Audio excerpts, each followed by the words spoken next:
Hi everyone, my name's Kaz and today I'm going to be talking about the most disappointing books I read in 2018. So I've got 5 books that I'm going to be talking about today, and I just want to mention that these books I rated 2 to 3 stars, so they're not necessarily bad, terrible, awful books, but for one reason or another I might have had higher expectations or they disappointed me in some way. So I guess without further ado, let's jump in. First up we have The Wicked Deep by Shea Earnshaw. This one was a 2-star read for me and I had such high hopes for this. It's about this small town where a couple hundred years ago there were 3 sisters who were sentenced to death for witchery, and ever since then every year they come back and possess 3 of the girls from the town in order to lure boys to their death. I was really intrigued by the synopsis of this one, and I will say that the atmosphere was definitely the strongest point about this book. I really liked the eerie feeling of the town. However, I did have some major issues with the writing, but most of all I just didn't really care for the characters and therefore didn't really care what happened to them or what happened in the story. I didn't really care much for the main character Penny, and then we have a romantic interest Beau, and it was like kind of insta-lovey, and I didn't understand the connection between Penny and Beau. Like, I didn't see much chemistry there. Things happened so fast and I was like, why is this developing? Why do you like him? Why does he like you? I didn't really understand it. One thing that I didn't think about until after I'd finished the book is that this whole thing with possessing people, if there's sexual relations, that's a big issue with consent going on here.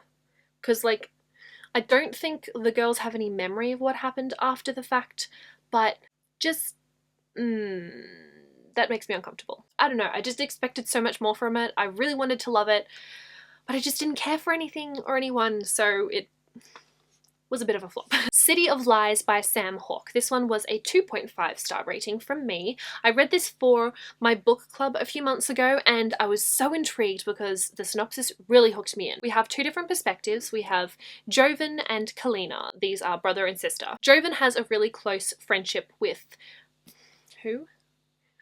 What's his name? I think this is kind of indicative of how much I was disappointed by this. I can't even remember one of the main characters' names. Okay, so Joven is really good friends with Tane, who is the heir. One of the reasons for this is because Joven is supposed to be his food taster when he does become Chancellor. So Joven is essentially being trained in the art of poisons, how to detect them and also kind of building an immunity to them. Then we have Kalina, who is Joven's older sister. She was supposed to be the food tester for the Chancellor. However, she has some sort of like autoimmune disease or some chronic illness.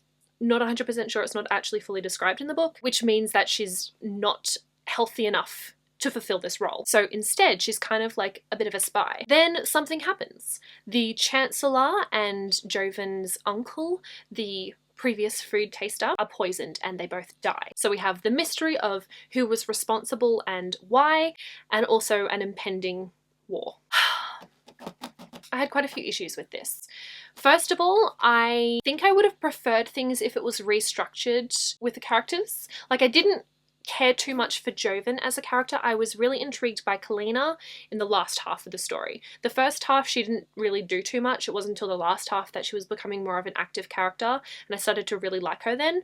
But I kind of wish that we just had Kalina and Joven's characters meshed together. That would have been cool. I also found that the middle portion of the book dragged for quite a while and there were a couple of really poor plot devices used. There were at least 2 times where a character would be like, oh, I have some of the answers you're looking for. This might actually be very, very important information that will help you with this mystery. And then a messenger would run in being like, we're under attack, we're under siege. And that whole thing was forgotten. It felt like a cheap way to prolong the mystery of the novel, which I was not a fan of. I also didn't like the antagonist's motives. I thought they were kind of weak and needed fleshing out. I think a lot of the magic and stuff also need a lot of fleshing out, but I was really intrigued by the way that society is set up. It's not set up the same way that our patriarchal society is, so I found that really fascinating, and I was intrigued by the magic, but we just didn't get enough. So some things needed fleshing out, other things needed condensing. Just overall interesting idea, not great execution. We also have Spinning Silver by Naomi Novik, another book that we chose for our book club and another book I rated 2.5 stars. This is a bit of a retelling of the Rumpelstiltskin fairy tale. We have quite a few characters that we follow in here. One of them is Miriam. She is the daughter of a moneylender and kind of takes over for her father when he's unable to collect on a lot of the debts, and their family is pretty much living in poverty. She ends up earning a bit of a reputation of turning silver into gold. This ends up drawing the attention of the King of the Stark. I really thought I was going to love this more than I did. I was so intrigued by the fairy tale retelling, and it had the Russian setting. I found that this one was quite slow in the middle. Again, it felt like it dragged a little bit. I did find that the ending was a lot more engrossing. It did pick up in action and I started to kind of enjoy the story more, but the ending still wasn't really perfect. I think the main problem that I had with this one is how many perspectives that we get. And in the edition that I was reading, there's no indication of whose perspective we're reading for that particular portion of the book. In one of the editions, or at least the advanced reader copy, there was actually different symbols used and each of those symbols represented a different character, but in the finished copy I read that they didn't have that at all. So from the start it was a little bit confusing, but not too bad because we only had about 3 characters. And then halfway through the book 2 more are added, and it just felt so unnecessary to have these 2 appear so late in the game. It didn't really entirely make sense to me. I feel like that made it really hard for me to read, which again, lessened my rating of the book, unfortunately. Next is Ida by Alison Evans, and this one I rated at 3 out of 5 stars. The main character Ida is able to travel through parallel universes, and a lot of the time Ida uses it for things like if she makes a decision or finds herself in a situation that she regrets or is unable to get out of, like alive or something, she will switch to a different universe and continue on this alternate path. Then one day Ida sees a very shadowy, faint doppelganger of herself, and she's wondering if she has complete control of her ability. So again, an incredibly fascinating concept. I was so intrigued, but I didn't love the execution. I will say it was really awesome to see such a diverse cast of characters. I'm pretty sure like 90% of the characters were part of the LGBTQIA+ community. There was a lot of gender fluid characters. I think the main character was bisexual. I can't really remember. It's been a little while. The main thing that fell flat for me with this one was the world building and kind of the characterization for some of the main characters. I feel like not enough was explained, so I was left so confused. A lot of the tabs that I put in this book were questions that I had, and I had a lot of questions, and by the end of them they weren't answered, and it wasn't like, oh, there's some things that are still left unanswered, it's just the mystery. It was like, no, these are plot holes that need to be filled, because I'm very confused about how everything works with this ability to jump between universes.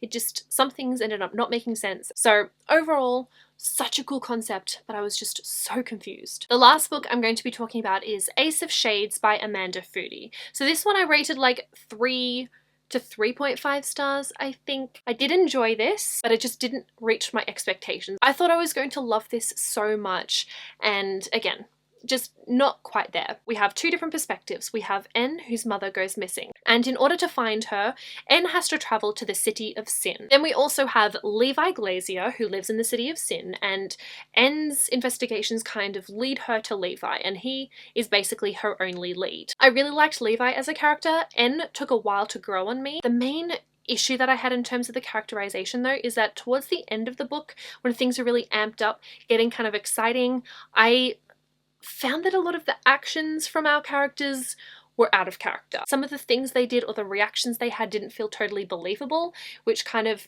threw me out of the story a little bit. I was also really intrigued by the world, intrigued by the City of Sin, and I liked getting to explore it a little bit, but in terms of the magic and some of the historical things, similarly to Ida, not everything was completely explained, and I understand that there's so much mystery going on in this book, and I did appreciate that to an extent. Like, there's things that I feel like are going to be answered in the next book, and I'm okay with those mysteries because it's always good to have a little bit of suspense going on, but some of the things just weren't explained enough or well enough for me to wrap my head around them, so I was just confused for most of the book. So again, this one was an enjoyable. Oh, fuck! I thought you were gonna like spit the keys at me. Good timing though, because the Ace of Shades! I was just about to wrap this up. Like overall, I did enjoy Ace of Shades, and I'm excited to read the next book in the hopes that some of the issues I had with this are fixed / some of the questions are answered. But it fell a little flat for me, which was disappointing because I had such high hopes going in. So those were the most disappointing books that I read in 2018. Like I said, they're not necessarily bad books. I was expecting more and was left feeling underwhelmed. But I'd definitely be curious to hear your thoughts on any of the books that I mentioned, if you loved them more than I did, or if they were also kind of disappointing for you, or any other disappointing books that you read throughout the year.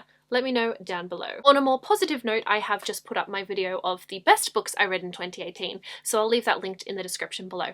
But that is all that I have for this video. Thank you so much for watching. I'll see you very soon in a new one, but until then, I'll talk to you in the comments. Bye!